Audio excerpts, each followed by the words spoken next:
Сәлем достар, тәп-тәптімнен тағы бір рецепт сіздерге. Гарнир из риса. Күріштің тал-тал әдем болып пісу үшін бірінші өсімдік майына 5 минут қуырып аламыз.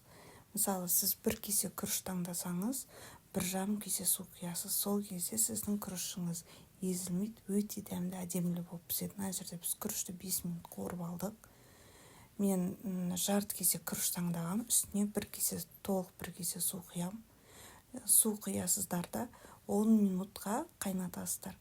Бір бұрқылдап қайнағаннан кейін өте астын жайға басып. Мысалы, менде 9 режим болса, мен 4-ші режимге қойып қоям. Солай 10 минут тұрады. 10 минуттан кейін күріштеріңіз әдемі тал-тал болып піседі. Гарнирге барлық тағамдарға кете береді. Тәп-тәттімге жазылып, лайк басып кетіңіздер, комментарий қалдырыңыздар. Қандай дәмді тамақ қалайсыздар, соны жазып кетіңіздер. Мен сіздерге оңай әрі жеңіл түрде жасалуын түсіріп, YouTube каналыма салып қоямын. Сіздермен болған тәп-тәттім.